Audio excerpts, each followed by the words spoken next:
Welcome to the Lawyer Life Podcast, where we seek to navigate our days with a little less stress and ideally a lot more fulfillment. On today's episode, we talk about protecting our most valuable resource, time. And we're asking ourselves, what are the top 5 ways a lawyer can streamline their practice?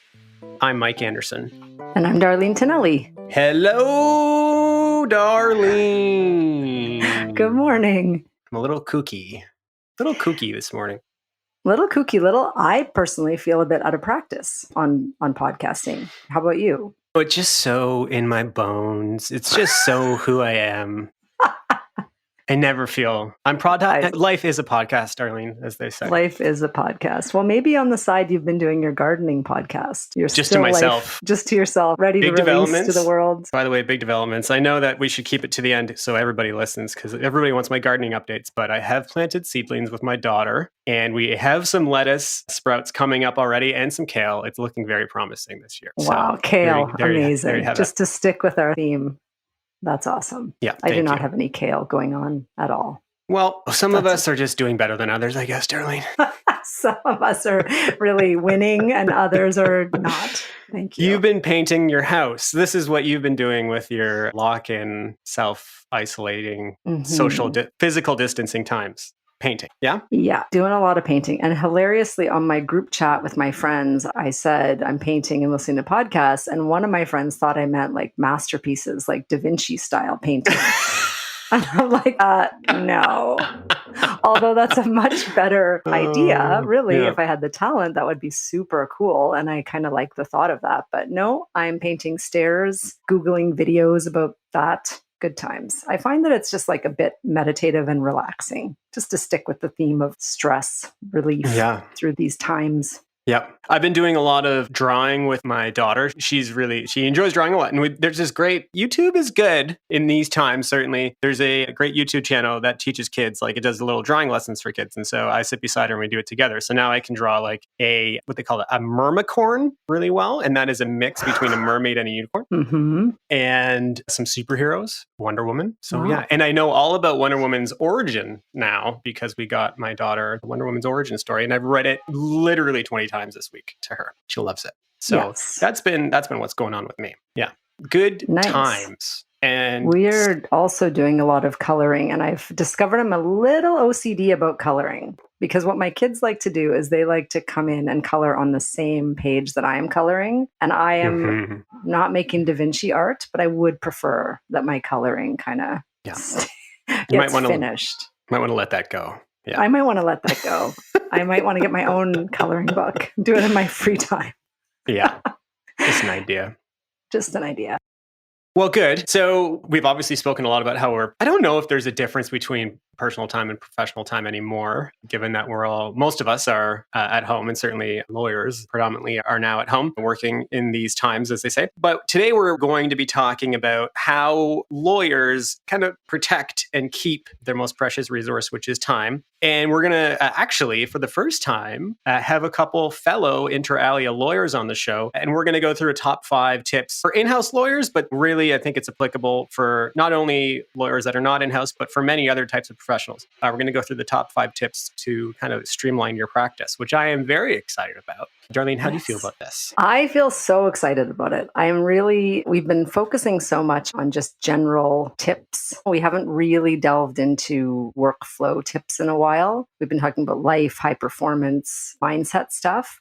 And I think that having the whole team come together and try to pool our knowledge about what works in-house or just to generally streamline workflows has been so interesting just to see. Even, I know you'll explain everyone's background, but we all come from very different backgrounds, but yet we came to the same conclusions when collaborating on this blog idea. So it also exists as a blog, which you can find on the website. And we tried to keep it very, very, very short, which is great. You guys wrote it. I did not write it. That was also awesome. I love this. I love this idea. And I'm excited to talk to everybody. Yes, I am now a published author.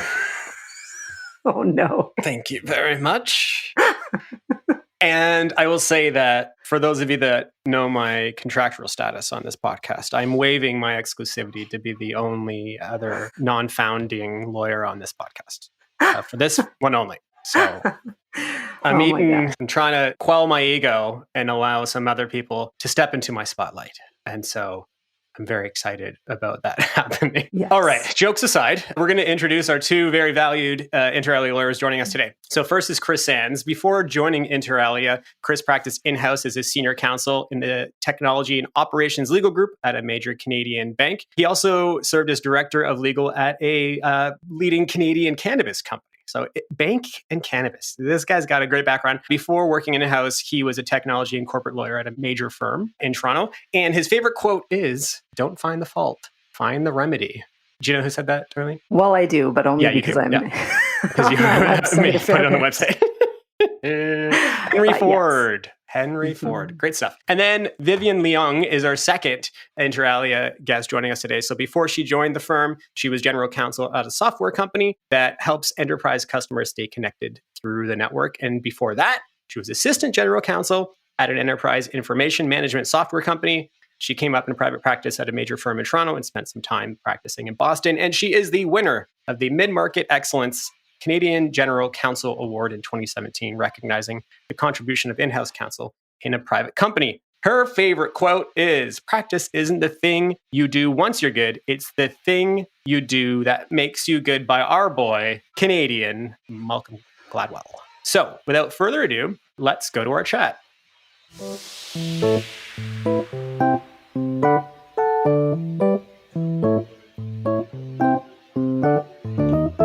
Team, what's up? Hello, Chris. Hello, Vivian. Thank you for sharing the spotlight with us today. Well, I have to say it's been very difficult. I spent the whole week preparing. So For the ego hit. let me just say you're welcome in joining us today, and for being co-authors with me and with you and with each other on the piece that we have up on our website, interalialaw.com. And the blog is there. And also it's been just blowing up the spot on LinkedIn. So look out for that, everybody. But so today, I guess, Vivian and Chris, we're going to go through the top 5 tips to free up time for in-house legal teams. And again, as well, many of these things are applicable for other practicing lawyers and other professionals because a lot of it has to do with personalities, workflows, kind of random asks, and so on. So I know to start, Chris, I think you have number 5. Is that right? That is right. And I have prepared a wonderful sound effect for today's episode. It is a drum roll. And so after the drum roll, please hit us up with number 5, sir.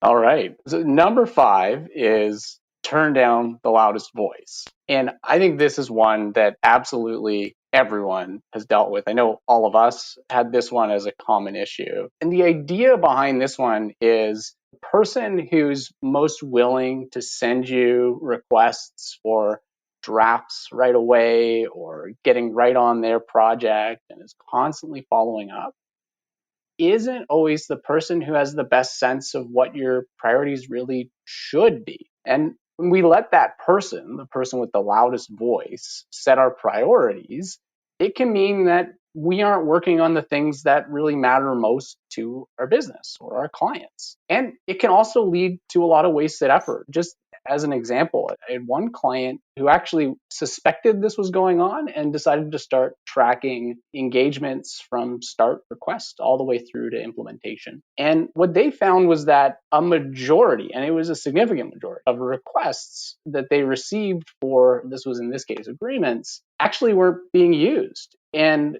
it gave them sort of the data they needed to focus on turning down the loudest voice. And when they did that, they were able to free up a significant amount of time and effort that just wasn't being well spent. And that was slowing down work on actual priorities or for other business groups. And it ended up being a huge time saving as well as better alignment for the business with the priorities that were actually important to the business. To address the loudest voice, we have a couple of recommendations. And the first one is to set clear priorities, that you work with your business teams to figure out what those should be. Is it revenue that should be the thing that drives priority or something else? And oftentimes working with leadership in the business team can help you prioritize the deals and make sure you're working on the things that matter most to the business because they have the sort of overview of what it is that the business is trying to achieve. And sometimes you don't have the full picture.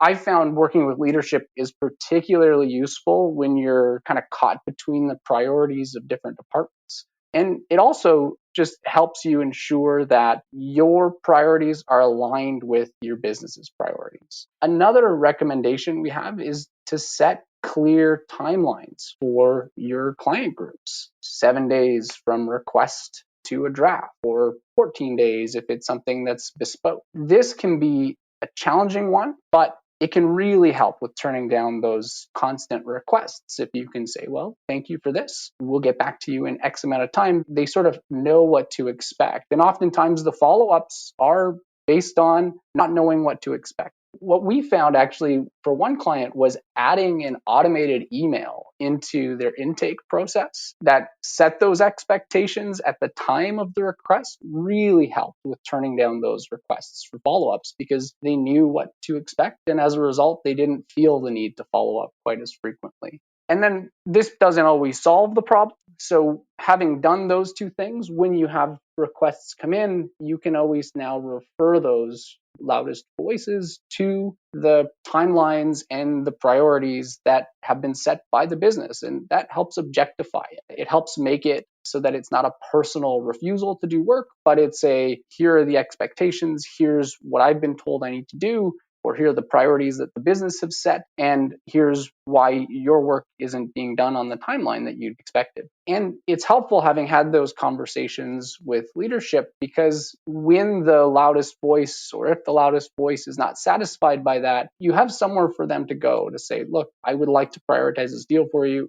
It's outside of the approach that we've agreed on as a company. And so let's take it up with whomever to try to determine if this deserves an exception. And oftentimes that will, either help you figure out if it really is a priority or if it's something that should be referred into a lower priority spot. Those sort of things, this all kind of ladders up to like great effects for the organization, I think. But I would say that these steps also have a really positive effect on the individual lawyer dealing with the loudest voice, because having these very clear fence posts, having support from leadership means that you're hitting the priorities that you need to hit. So that feels good. Let us turn to number 4. Vivian, here we are. Number 4, find a home for misfit issues. The island of misfit issues. So in-house lawyers are often sent misfit problems that don't have a natural home.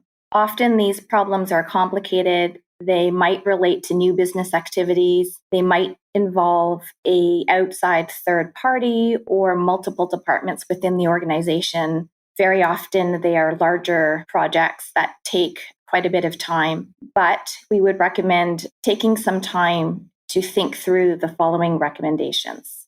The first is to make an assessment of whether an issue is a good one for the legal team to address. Often the legal team is well positioned for these sorts of misfit issues because in-house lawyers tend to know the business very well. We tend to be good at coordinating across different departments because we're used to working with different departments across the organization. Just personality-wise, lawyers tend to be very diligent. We like to make lists. We like to get things done. And also, in-house counsel tend to be very senior within the organization, either sitting at the executive level or the senior management level, and therefore command a fair bit of respect across the organization.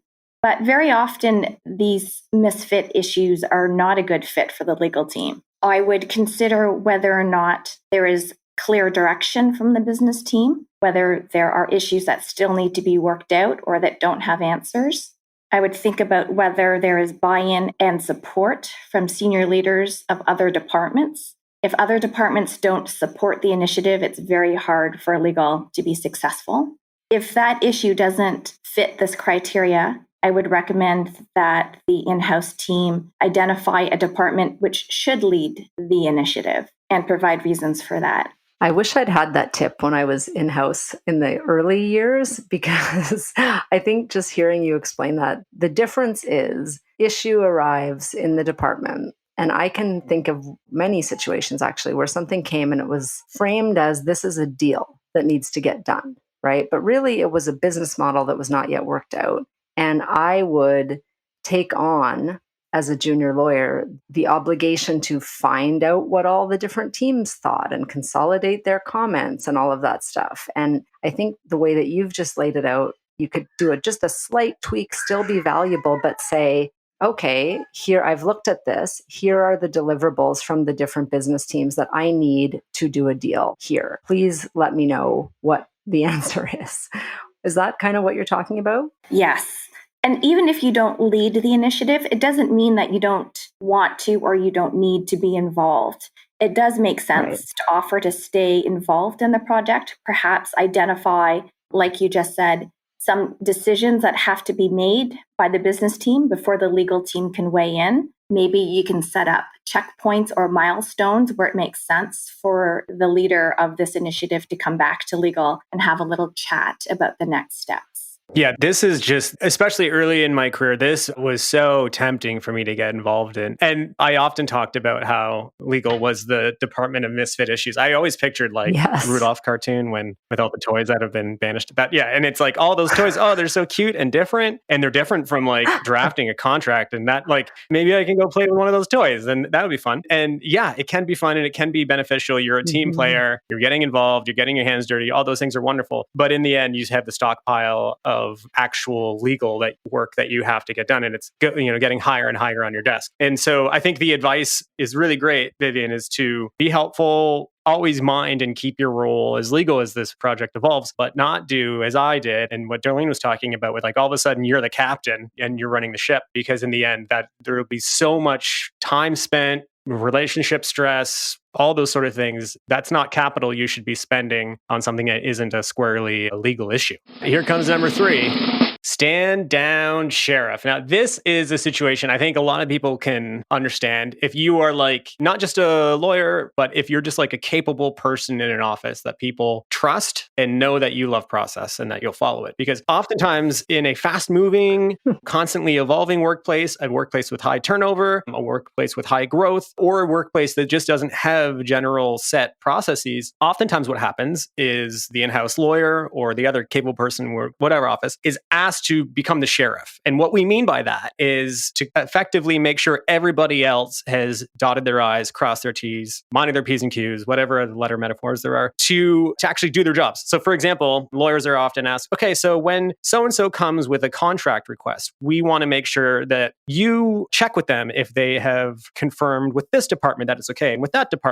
and got approvals on procurement, and done all these other things. And only if they have done all that and you confirm that, then you can give them the contract. And all of a sudden, then the lawyer or the capable person is not only tasked with doing their actual job, but acting as the sheriff and making sure that the requester has run around town asking everybody else if it's okay that this deal goes through. And this is a really significant drain and stress on the legal department. It also makes the lawyers, as I kind of mentioned before, spend capital where they shouldn't be. This is other people's work. They should be following the process that exists. And it puts legal in that not so great position of being the like Department of No or the babysitter or the double checker. It kind of really feeds those legal department stereotypes that oftentimes it's good to build yourself out of.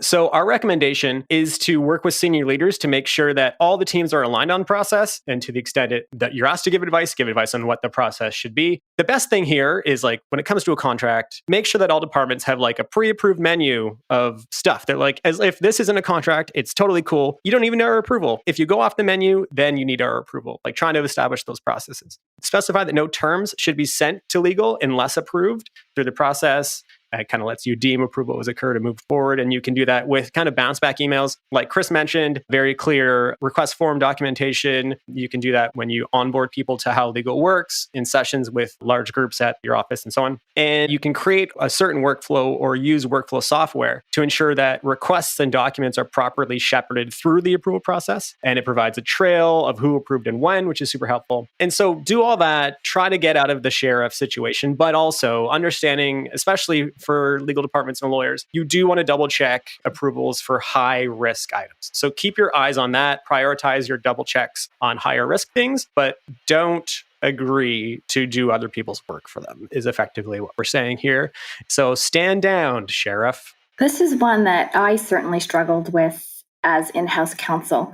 because of my natural tendency to jump in, roll up my sleeves, and do this policing work. But I think you're right. We really have to push back and identify or create a process for this so that it's handled either through a workflow or software or matrix, and not spend valuable bandwidth of lawyers to do this. Yeah, it's really hard and very tempting. And I agree. I think it's actually I think if you can get the whole backing of the organization, the process is built and all that sort of stuff, it becomes very easy for legal to focus on their bit. Absent that, there's a constant balancing of, okay, well, I have to do my job as a lawyer to make sure that everything in this contract is right for our organization. And then that is like the gateway into running around knocking on everyone's door, right? And so really trying to strike the balance is difficult if you don't have the structure that we are, I think, trying to champion. So number 2, here we go. Number 2 is minimize impractical outside advice. Outside counsel is often used for specific advice, for regulatory matters, for extra bandwidth, or for larger projects and transactions. That said, all of us have called our external counsel to ask them a quick question and received in response a multi-page memo with an index. Something we used to have to do in the US was a 50-state survey, which is real punishment. I guess the Canadian equivalent would be a 10-province survey, or you'd get some sort of treatise on case law. This can be a huge drain of time and money. So here are a couple recommendations for how to reduce impractical outside advice. The first is to find outside counsel that fits your style. For me, it's all about the relationship I have with the partner and not about the firm. There are partners I've worked with at law firms throughout my outside counsel that fits your style. Also, that they have to have the same risk tolerance that you have. There are some external counsel that I've worked with that are experts in their field. For instance, they've been a partner for 10 or 20 years, say in competition law or tax law or securities law. When I call one of those people and ask them a quick question, even if they answer me with the words, well, off the top of my head, this is what I think, that's usually good enough for me because there's trust in that person and I know that they have so much experience and knowledge. Communicate what you want. So be specific about the questions you want them to answer and also how you want their response. For example, do you want them to call you up, explain it by telephone so you can have a discussion? Or perhaps you want an email from them with point form bullets. My personal preference was never to have to scroll through an email. If I have to scroll, then it's too much information and they should just pick up the phone. Like once you find someone great to work as external counsel, the longer you work together, the better the system gets as well. So I think if you're getting impractical advice and you've been clear about your expectations, then we have to make a different choice, as I say to my kids. But we have been outside lawyers now. And so certainly, I think we're well placed to understand, yes, we've dealt with outside lawyers before, but now as outside lawyers, these are things I think especially that I'm live to. And it's imperative, I think, to really listen to the client ask, because if not, we're talking waste of time, wasted resource, challenging relationships on both sides. So that's a great tip. And now, ladies and gentlemen, the moment we've all been waiting for. It is the number one. Wait, I feel like David Letterman. So this is why I'm really milking this. The number one tip to free up time for in-house legal teams is improve dense, confusing, or outdated templates. And this one is my personal favorite. Yay! Templates should make your life easier. And if they're not, then you probably need to think about how to fix them. There's no question. It can be a real challenge to find the time to improve your templates. But as I mentioned, you can do it incrementally. You don't have to do it all at once. And the payoff can save you time that you can then spend on investing in your templates. When you're thinking about how to start, I think it's always helpful to think about the templates you use the most. Think about the amount of time that you'd be saving and think about the amount of risk you'd be avoiding. Something that I think a lot of companies use a lot is their NDAs and their sales contracts. And so they'd make a really good starting point for improving your templates. And it can be done, as I said, in little chunks, simple changes like removing the need to insert the counterparty's address twice can save you a lot of time. Even if it's just 30 seconds each time, it's 30 seconds times however many times you prepare an NDA or a sales contract. And it can really add up. So it can be done in simple incremental steps. When you're thinking about making these updates, here are some tips that we found helpful. The first one is one of my favorites, and that's putting the business terms up front in a table, maybe right on page 1 and page 2. For one thing, it'll save you scrolling through the document and making changes in a whole bunch of different sections. This is good. For another, it lets you align your contract with your legal intake form. So your business teams, when they tell you what they need help with, can effectively prepare a first draft of the deal for you. And then another benefit, and this may be a sneaky lawyer thing, I have found that it actually tends to reduce the amount of negotiation on the agreement overall. When all of the key business terms are right there on the first page, that's where the focus is. The idea is that it really reduces like the cognitive load of I have to draft a new agreement. If you have that clunky 30-pager where you're going through everything, you don't really like it, it's hard to update, it seems like a really heavy task, and it's very easy to leave that at the side of your desk and just like click on some emails and send quick answers, and that feels really tasty. But if instead you know that the template you love, you've done all this work, you have trust in it, and all you have to do is fill out a chart on the first page, I mean, that is exciting. You're going to be looked upon as super productive, efficient, helpful to business teams, and that changes, I think, the whole view of something that otherwise could feel very weighty and like a big to-do on your list. Totally. Well, thank you guys for these top 5 tips. Very, very enlightening and interesting to hear, as I said at the top of this podcast, the continuity of issues and solutions across all different in-house backgrounds. Yeah, we have been in very different organizations. I think it really says something that we, I think, fairly quickly aligned on these top 5 issues and solutions to present. And as well, for those of you, if you're not in-house lawyers and you've gotten this far, a gold star. I mean, first of all, holy smokes. But then as well, I really do think these are things that are applicable in the workplace generally. I mean, everybody has a loud voice in their office that they have to find a way to deal with. People are often asked to deal with issues that aren't squarely in their job description. People are asked to do other people's work sometimes and be the diligent police officer. Or people contract out marketing work or other sorts of work and have to monitor those that they contract out work for to make sure that the product they get back is good. And I mean, if you're in a job and you don't deal with the same type of paper or the same type of task routinely, I don't really know what that job is. And congratulations on your amazing, diverse, varied job. But mostly people have a thing that they deal with every day. And our final note, that number 1 with regard to templates can be applied really broadly as well. Look at the thing you deal with most and make it better. And in that way, you will not only be more productive, but probably happier. And so wonderful tips, broad tips. Thank you all for your contributions. And also, I will thank you in advance for sticking around because you will now give us your goods and gripes after this. The Lawyer Life podcast is brought to you by Inter Alia Law. Inter Alia lawyers have big firm training, in-house experience, and a wide range of expertise in technology, media, and entertainment. Our advice is business-focused, speedy, and practical. To learn more, visit interalialaw.com. That's interaliaa-law.com. And we are back with a buttery voice for our Goods and Gripes. Your buttery voice is in effect on that ad, I was noticing. I know. That's what I said before. That's how we got to the whole buttery voice thing a couple weeks ago. Oh, yes. Okay. The Lawyer Life podcast is brought to you by Inter. I think I wanted to try to make it sound like it wasn't me or like a different, I don't know, whatever. You were practicing for your voiceover. We did talk about that. Still looking for work on that, everybody. Yeah, you didn't get any bites, eh?